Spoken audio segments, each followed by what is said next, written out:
如今做慈善太难，我先带头捐200万。我也捐，我长期月捐。哎呦我的妈！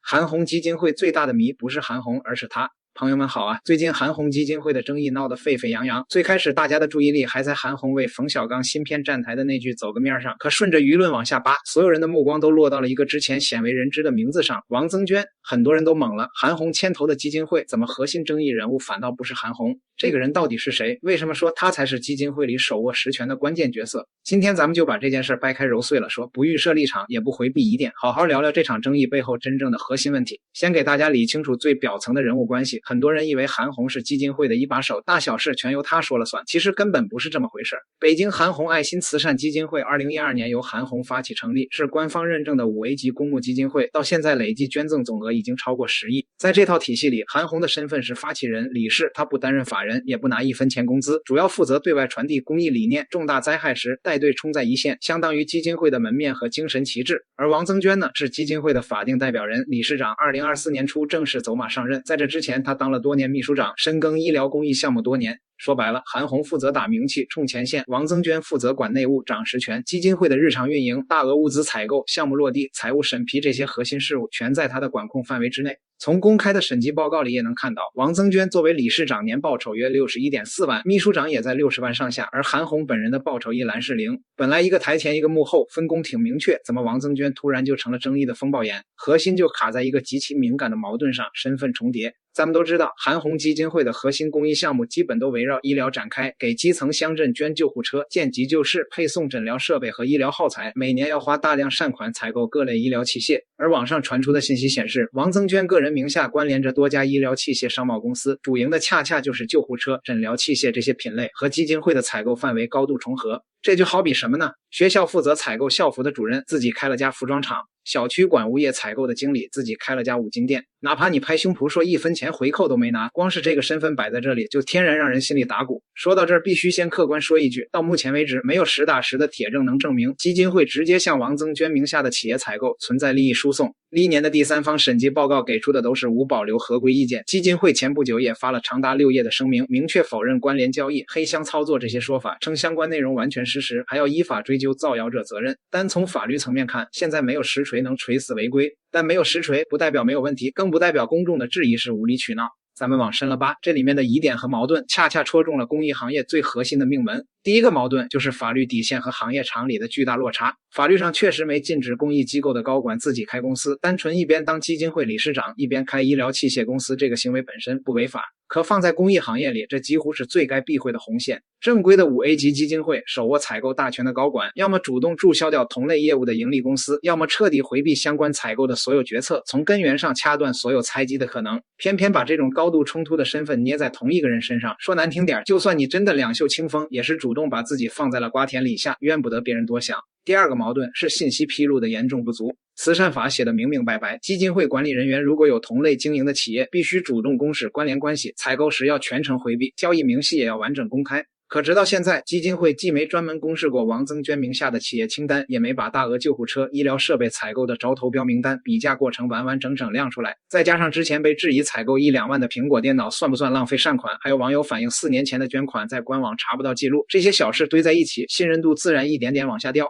老百姓捐钱的心思特别朴素，我捐的钱要真真切切用在需要的人身上。当管钱管采购的人自己做着同款生意，账本又不摊开给大家看，产生怀疑太正常了。其实说到根上，这件事从来不是王增娟是不是坏人的道德审判，而是一个制度设计的硬伤。我们总说公益要靠信任，可信任从来不是靠个人人品撑起来的，更不是靠发起人多年的口碑攒出来的。韩红做公益20多年，拿过3次中华慈善奖，汶川地震、新冠疫情、积石山地震，每次都冲在最前面，这份付出所有人都看在眼里，也正是因为这份信任，大家才愿意给基金会捐款。可个人的英雄主义撑不起一套长久可靠的公益体系，就像一家开了很多年的老店，老板人品再好，要是进货渠道不透明，账本不让看，负责采购的人自己还开着同款铺子，时间长了，老顾客心里也难免犯嘀咕。这些年我们见过太多公益机构的口碑崩塌，往往都不是因为查出了实打实的贪腐，而是输在了不避嫌和不透明上。合规只是最低底线，不是满分答案。你说自己没做错，拿出了审计报告，法律上挑不出毛病，可公众要的从来不是没违法，而是让人放心。账本再漂亮，藏着掖着不拿出来，也暖不了捐款人的心。真正成熟的公益从来不是等别人质疑了才急着晒证据自证清白，而是把透明刻进日常，把避嫌写进制度。每一分善款都来自普通人的心意，它值得最严格的审视，也配得上最彻底的公开。比起一句我们没做错，把采购的全过程摊在阳光下，把利益冲突的可能性从制度上彻底堵死，才是对千万捐款人最基本的尊重。好了，今天就聊到这儿，你怎么看这次韩红基金会的争议？觉得公益机构的高管该彻底回避同类商业活动吗？说说你的看法，咱们接着聊。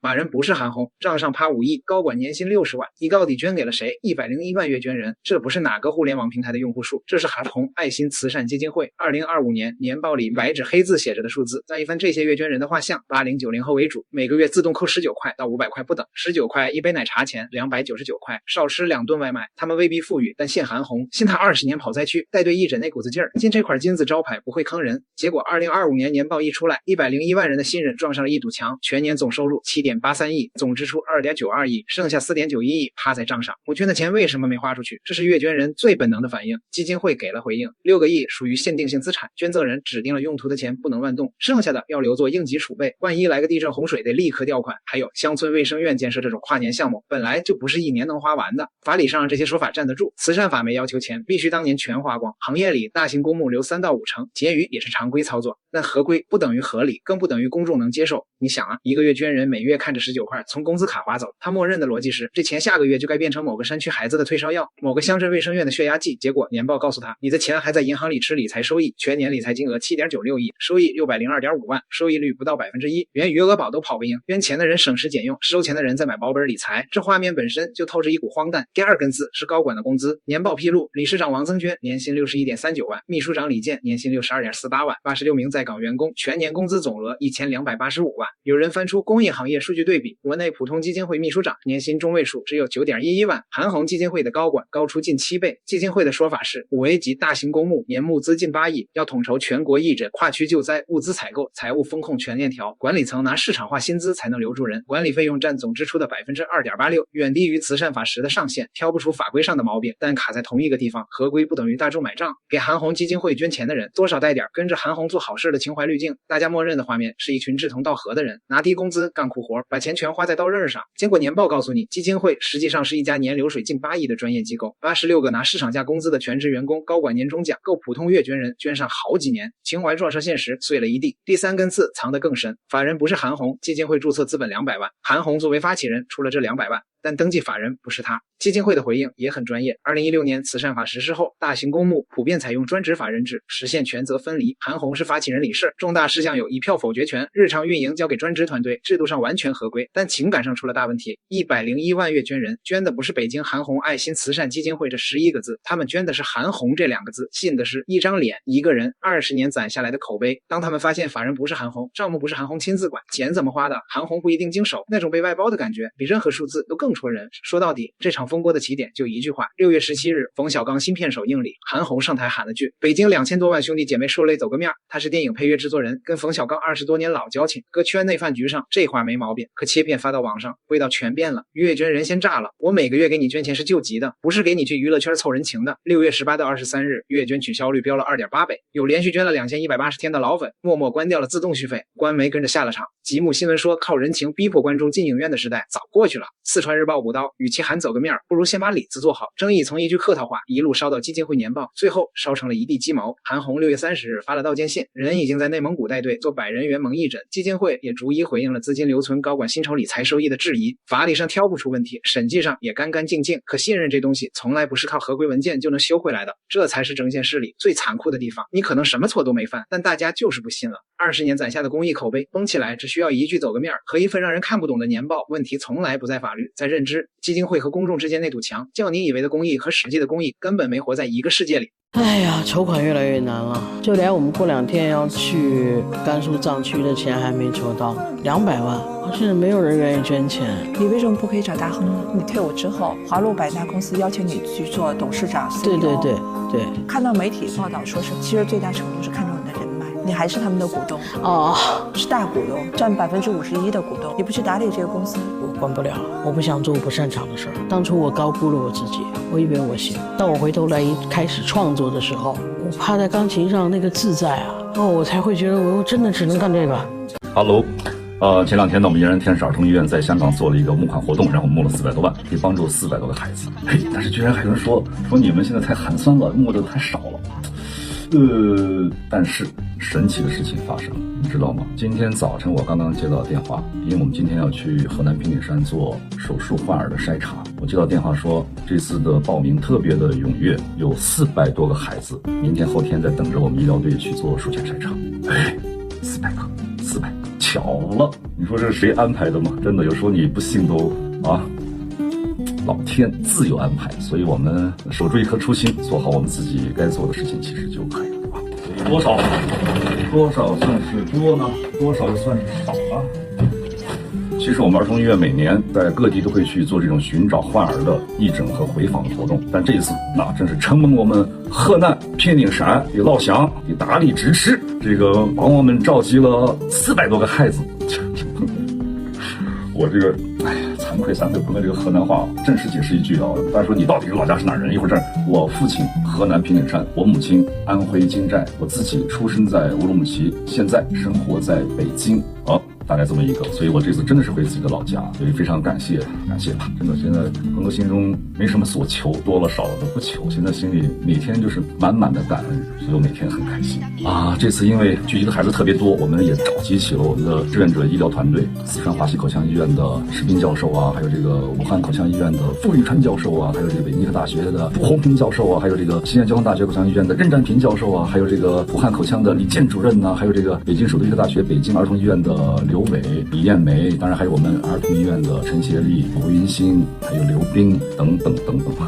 寒酸吗？我觉得我们一点都不寒酸。另外还有一个小小的请求，如果你身边恰好碰到了一个唇腭裂的患儿或者是家庭，希望你能够帮助他跟我们儿童医院取得一个联系。虽然说善不可大积，但是善就可以从我们的举手之劳当中一点一点的去做。如果你能够帮我们联系到一个需要帮助的孩子，那在朋克心中您就是大善之人，这项先有礼了。那最后也祝我们这次医疗活动圆满顺利。好，拜拜。前2天直播的时候，我曾经承诺，所有在直播间给我打赏的礼物，我都会提现之后替大家捐给嫣然天使儿童医院。那现在就把我这个工作给大家汇报一下。我一共是做了2场内容播，2场的直播带货，4场统计收到平台给我的分账金额是291083.35元。因为这一部分还要去交纳个税，那个税的部分就由鹏哥自己来承担了，我就按照我提现的足额全部捐给儿童医院，291083.35块，并且我也备注了。这个是替网友捐赠的。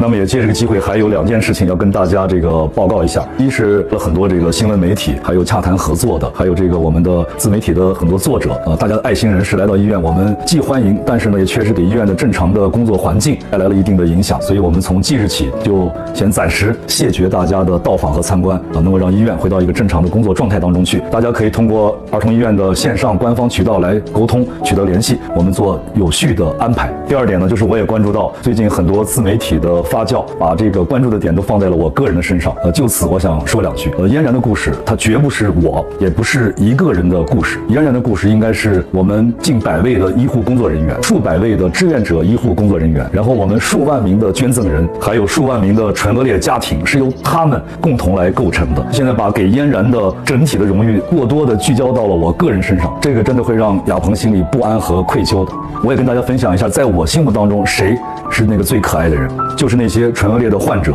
和唇腭裂家庭的家长们。因为在过去的20年，我在医院在全国各地见了太多这样的父母，他们怀抱着孩子，他们来到医院，因为内心的种种不安，他们显得是小心翼翼。有时候我也会捕捉到他们偷偷看我的眼神，那种纯净的眼神当中满满的感恩。那是我见过人世间真的最浓烈的情感，就是那一刻，那已经是我的获得。做嫣然这件事情，我该得到的真的我都已经得到了，不然是什么驱动着我20年要去做这件事情？这原本是一个在现实生活中真的小心翼翼的生存着的群体，但这一次他们站出来替嫣然发声，真的在他们身上我看到了淳朴、善良和勇敢，这一点是特别打动我们所有的工作人员的。真的就是让我们觉得我们所有的工作、所有的付出，它都是值得的。最后要感谢所有给嫣然天使儿童医院捐款的朋友们，因为捐赠人善款的用途的意愿是不同的，所以我们现在正在做分类统计的工作。告一段落之后，我们会向社会公布我们的捐赠情况。感谢大家潮水般的热情，但是公益真的是一场马拉松，我们还有很长的路要去走。